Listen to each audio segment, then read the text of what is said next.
I decided to volunteer to work in a home for a couple of months to even test my own theory. If you think caring for children is stressful, caring for seniors could be times two of that.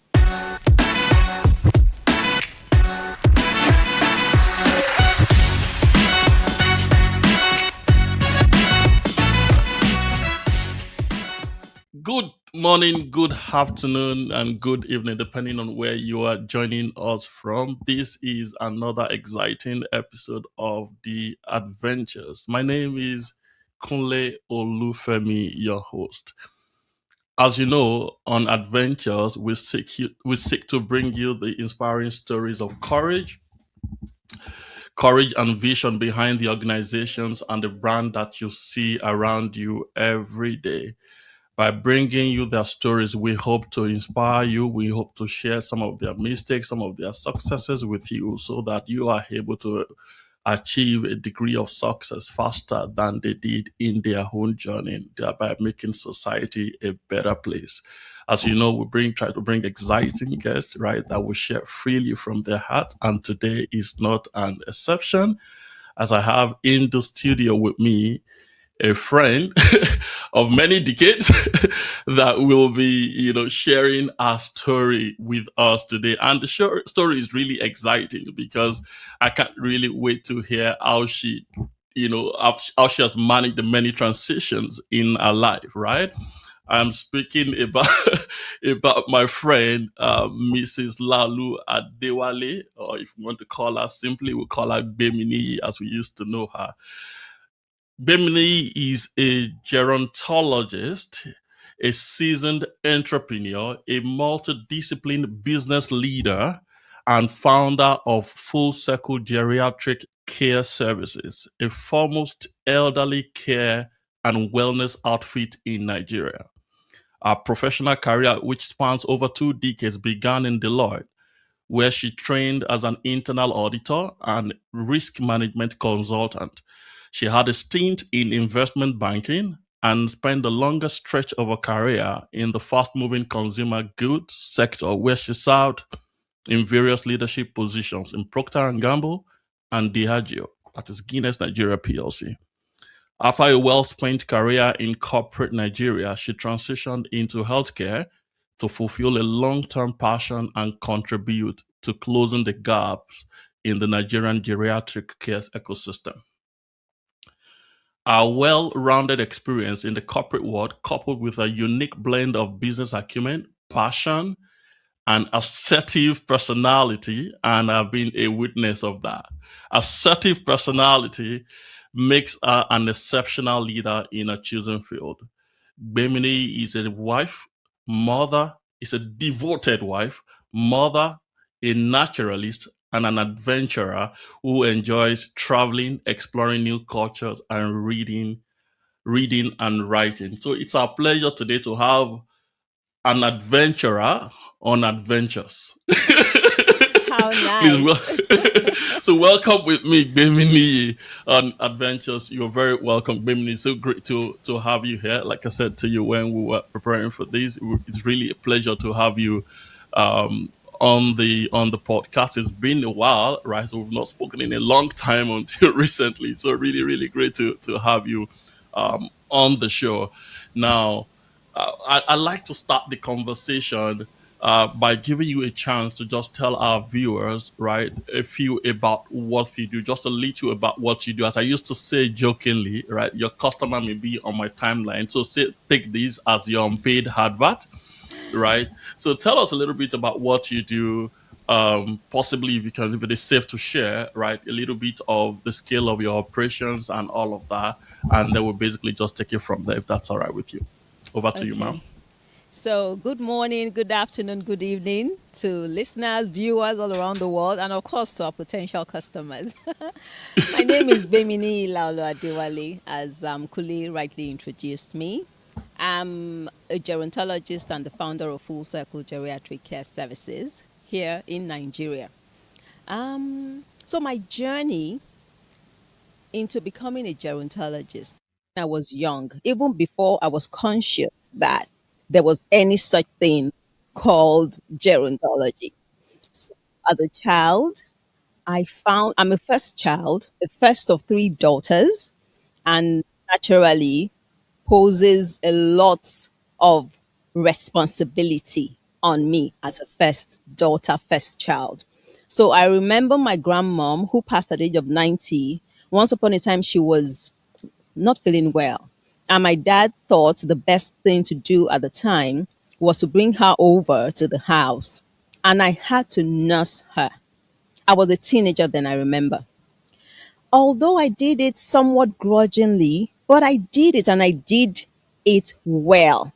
Like I had to clean her up, cater to her meals. Of course, my mom would prepare, serve her, made sure she ate, had the right amount of water, medications, and just make sure she slept, checked how long she was sleeping.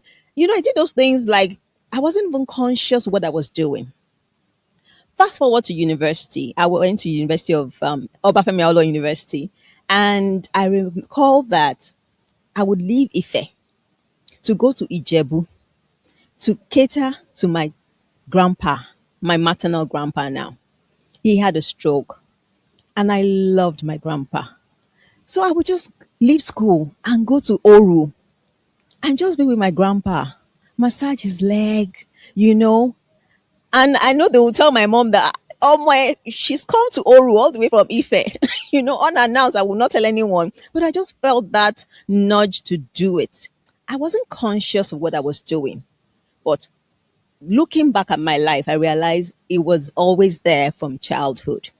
Now, fast forward to growing up, of course, my mother, at different points in time in her life, she's had health challenges, and it's Gbeminiyi who would nurse her back to health. So, at different times in my life, I've been faced with geriatric care unconsciously, and I fit the role so well in terms of caring, nursing, nurturing these elderly people to health. COVID came, and of course, I went to school, graduated, started a career, was in Deloitte for some years, investment banking, did the FMCG thing. And I recall that as I was approaching the age of 40, I started to ask myself, Bimini, if you died today, what would be said of you? What impact, what legacy have you built? What if people gathered at your funeral? What would they be saying? Is it that she's beautiful, she's nice, she's lousy? What exactly am I leaving behind? And it just started to occur to me then that life was beyond having a good job, having a 9 to 5 that paid so well. That was great. That was my reality because I did have a good run. I had an amazing career and I was well paid, well paid. But then, those questions started popping up as I was approaching my 40th. And I was like, what am I doing? What's my life about really? What's my purpose? Am I fulfilling it? Am I making impact? And that period coincidentally was also COVID-19 period. And for the first time in my life, I became conscious of that geriatric care gap. Previously I had done something in that field, but it was unconsciously. But now it was brought to my consciousness during COVID. And I saw how very unprepared we were as a people in terms of elderly care. How very not on the priority list it was for us as a people, as Africans, generally speaking now. You know, many decades, many years ago, like it was a norm for elderly people to live within that extended family unit. As they grow older, Yoruba will say, "Toke seba dagba, omu omu ẹ ló máa mu." Meaning, literally, that as a person ages, you start to depend on the younger one for care.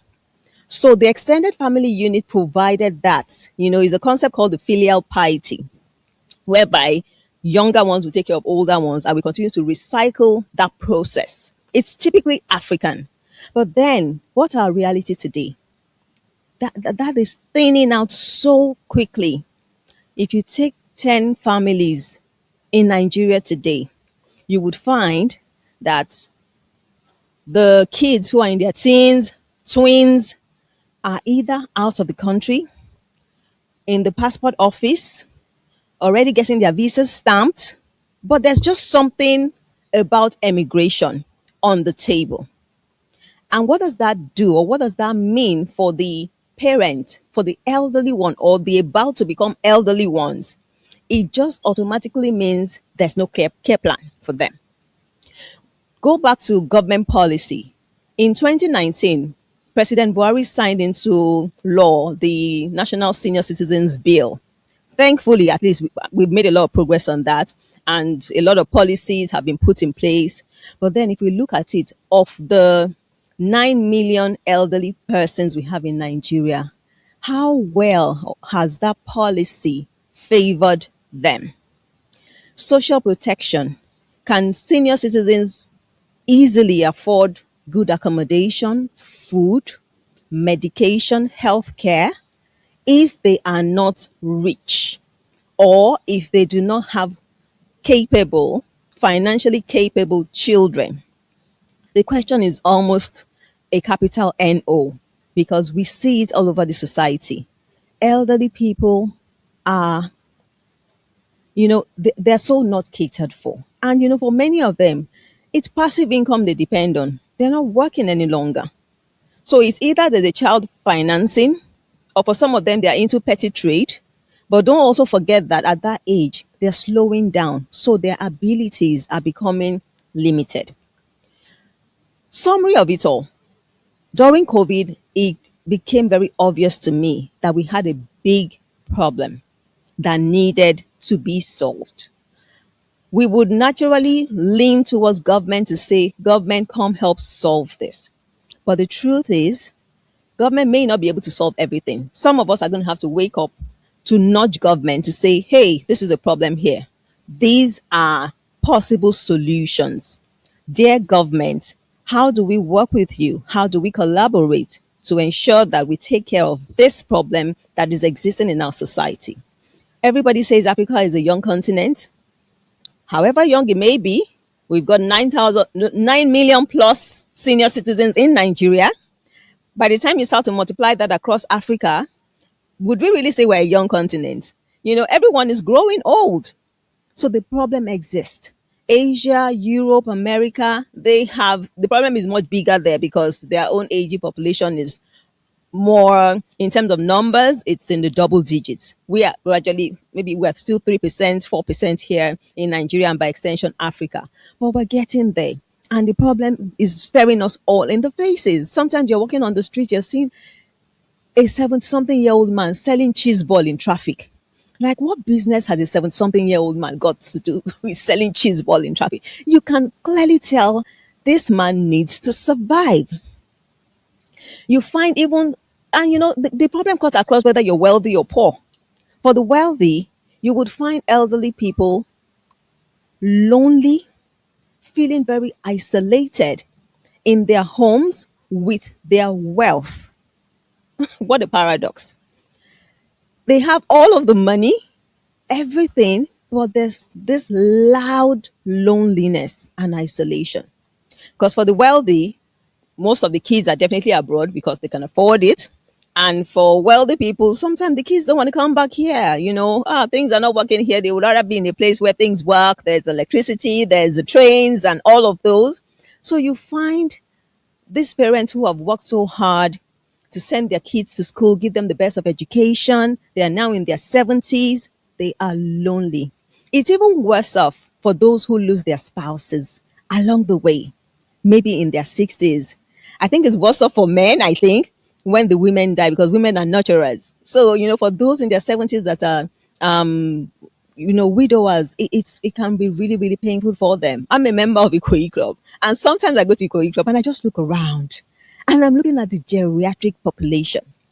You could find some of them there, maybe in the morning, they come, have their papa and akara, read newspaper, play lawn tennis, come back in the afternoon, eat eba, and you still find them there in the evening if you come back again. That tells us something. There's loneliness, there's isolation, there's nothingness that is happening in that segment. And that's what Full Circle Geriatrics is here to solve. So when I decided this was what I wanted to do, the first thing I did was to research what's going on in my country? What's going on in Africa? What exactly do we even have? That's how I stumbled upon the National Senior Citizens Act, which was a good one. I also found that there were actually players in this space, but very silent, very few number of homes. And even the homes at the time I started, there was not so much around regulations. So you would go into a home and you really wonder what's going on here. But then I decided to volunteer to work in a home for a couple of months to even test my own theory. Like, was I just interested in it because it sounded good, geriatric care, or was I really up to the task? Did I have the patience, the tenacity, the courage, the everything it required to actually care for that segment? Because it requires a ton load of patience. If you think caring for children is stressful, caring for seniors could be times two of that, because these are people who are set in their ways. For those who are made, they've seen life, they've been through, they've come through.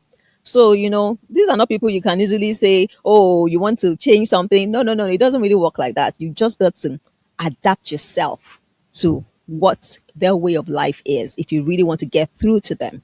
So working in that home afforded me the opportunity to, test my theory firsthand and see, am I just in it for the fancy name, or can I really roll up my sleeves and get to do the dirty work? And I found in the 4 months which I worked that yes, Bimini, you're called to do this, because I loved every moment of it. The dirty, the good, the bad, the ugly, I embraced it all. And I knew definitely that this was it. And this was what I was to do. Absolutely. So that gave me the confidence to say, yes, this is what I'm going to do. But I wasn't going to start out setting up a home, because in that same season, I found that the home, yes, it's a solution, it's one of the needed solutions. In fact, as well as the society is advancing, it's becoming a bigger need. However, there's something more subtle that is needed, which is things like solving for loneliness, community, companionship, platforms for people to come out, be together, play together, reminisce together, and just be happy. We needed to create a platform that would give meaningfulness to old age, that would give purpose, that would make that season, just purposeful, wholesome. That was for me a much more bigger problem and a low hanging fruit, so to speak, because if we could create community where seniors know that, oh, I can go in there maybe every day or every 2 days, and I would find a fellow senior whom I can have a cup of tea with and talk politics, read newspapers, or play a game with. It changes the game 100%. And we've seen that in the work that we do. We've seen people who were at their lowest, health wise, everything wise. They came into the community, found that they could, relate with others. They could identify with others. For those who maybe had serious health issues, they would see another person who's living with a worse situation and is thriving. That automatically challenges you to say, hello, life is for the living. Can we just live? you know, Nobody's assured of tomorrow. So let's make the best of today. So now we have an awesome, vibrant community of seniors. And since inception in 2022, we have actually reached well over 3,000 senior citizens through our many programs. One of our flagship programs is called Seniors Timeout. And Seniors Timeout is actually a charity wellness event for seniors. And we host it every month, every last Thursday of the month. It's just really a platform that brings seniors together in natural spaces. We're very big on nature. So we look out for natural spots, beautiful spots where they can breathe in oxygen from the trees, the flowers, they can smell the plants. They can be in nature and be part of nature again. That in itself is therapeutic. Whatever problems they've had at home, they come into this and there's good exchange of air, good exchange of energy, meeting people, laughing, dancing, exchanging contact, making new friends. Imagine you 90. making a new friend at 90. That's just something so beautiful and so awesome.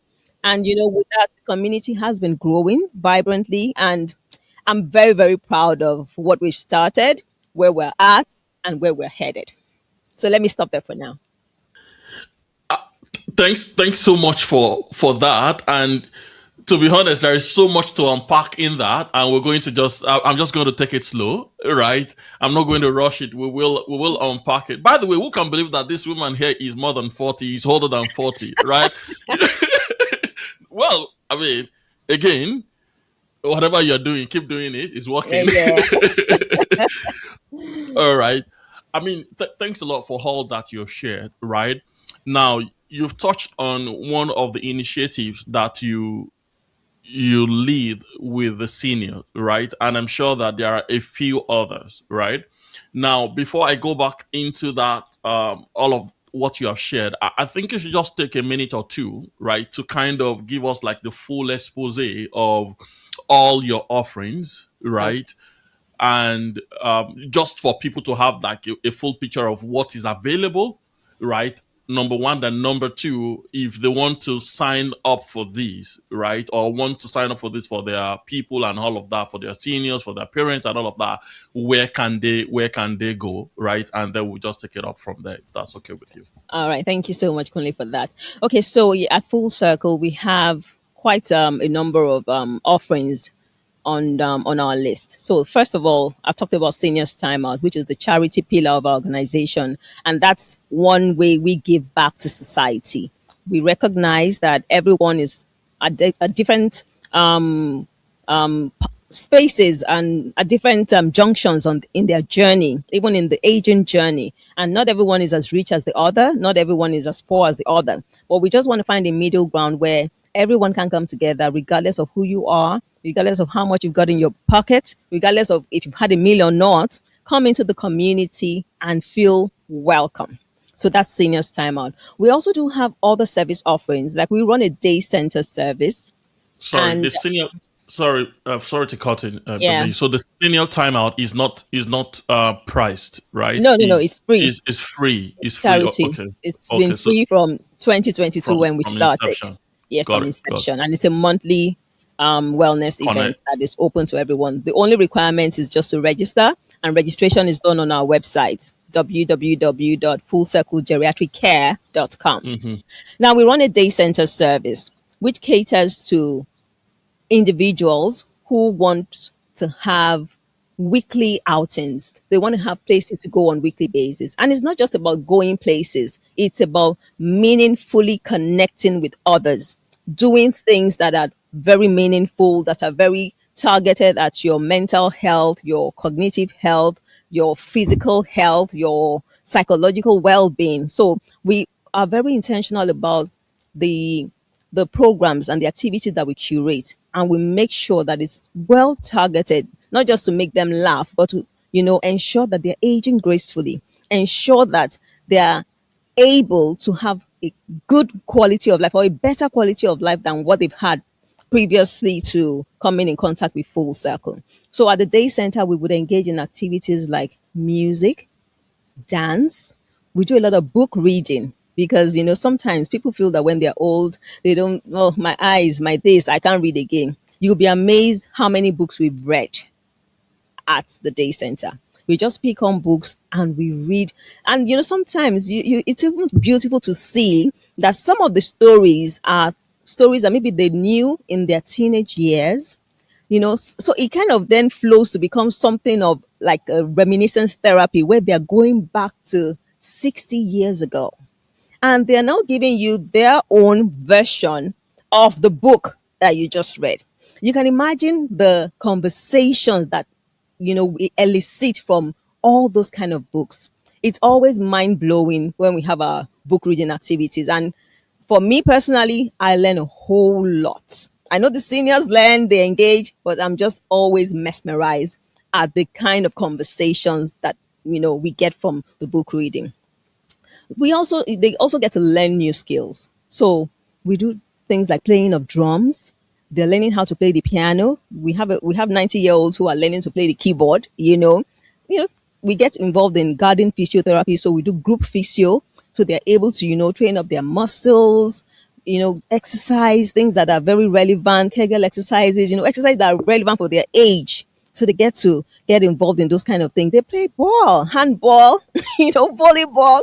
We're about to introduce basketball now, but we're going to pace it. It's not the regular kind of basketball. It's going to be the one that is curated for senior citizens. But we know that they can do almost everything, but we just need to pace it in a way that is accommodating for their physical status and just where they're at on their journey. So we do a whole lot of exercise activities. In the past, we used to do a whole lot of excursions too. We have once upon a time gone on a train ride to Olumo Rock. We had 100 seniors on that train ride. So we just locked down a coach, and it was a beautiful event. And when I hear them talk about it sometimes, like, can you remember Olumo Rock?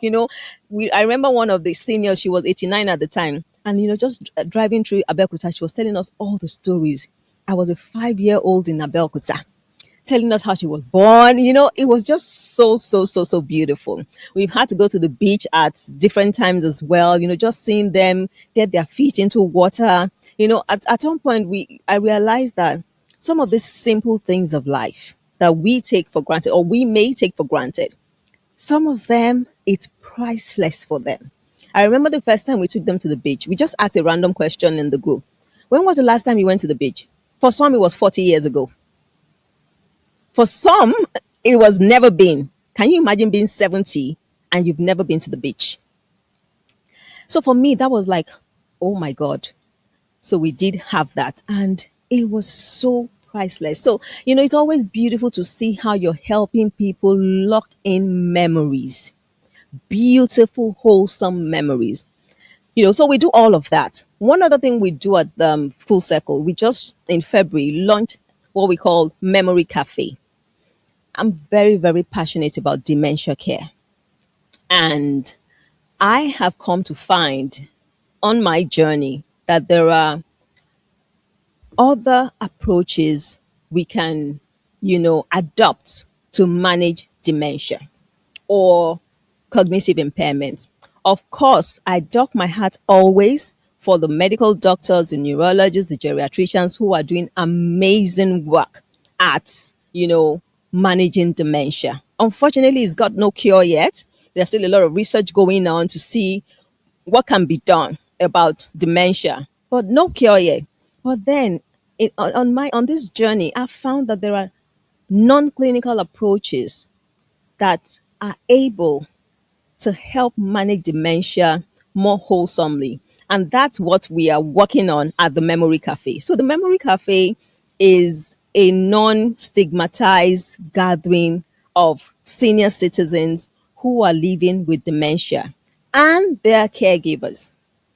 Now, the caregivers are involved because in this part of the world, dementia is still a very strange concept to many. In fact, when you mention dementia in some crowd, people would ask, what's that? So you have to explain what it means. Oh, like, I know one woman. Oh, I know one man. Oh, my grandma. They now start to connect the dot that, so my grandmother used to act this way. Oh, it was dementia. So you see that there's such a big gap. Now, there's a big gap generally. Now, when it comes to care, there's a wider gap. Because what you don't understand, how do you then care for it? Or how do you manage? So when dementia happens to families, sometimes some people view it as a death sentence. And it's even worse when it happens to persons who have gone to the highest height in their careers, people who are high achievers, they are renowned, it can be very humbling. It can be very depressing. But there's hope because at the end of the day, the way I choose to see persons living with cognitive impairment is they're just in a different world at a different time and space. So we've got to try and figure out what world are they in? What time and space are they in? I'll give you an example. So we were experimenting one day at the Memory Cafe and we decided to use numbers.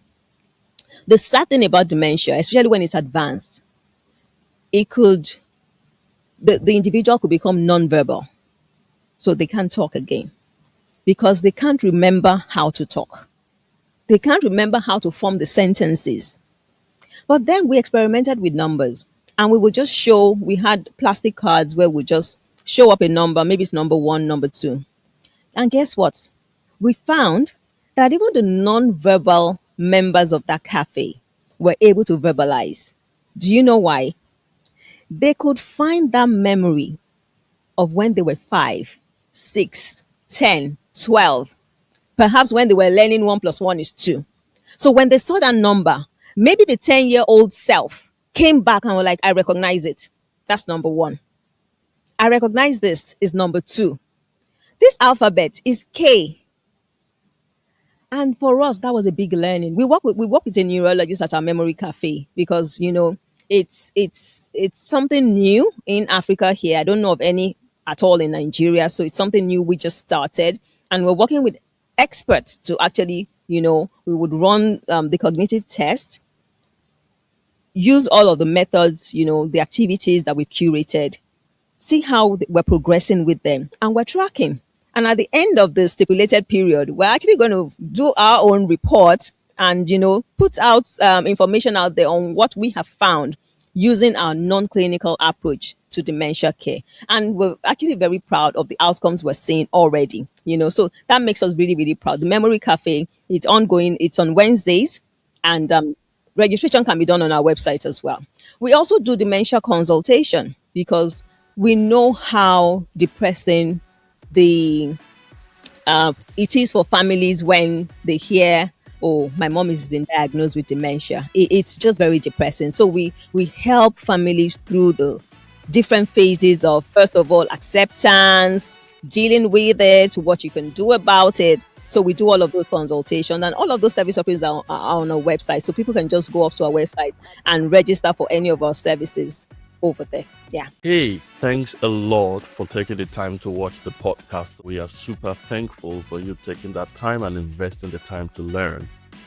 We hope that you find the story inspiring, and beyond that, that you've been able to articulate one or two things that you want to do differently in your own entrepreneurial journey. May I encourage you to please like, subscribe, comment, and please share the word within your own circle of influence, especially within those that you think are on the same entrepreneurial journey with you. May I also encourage you to please, beyond subscribing to our YouTube channel, follow us on our other social media platforms. That means a lot to us, and we can see that that helps us to track that we're making some progress and so making some impact. Thanks a lot once again for taking the time to watch, and we'll see you on the next episode.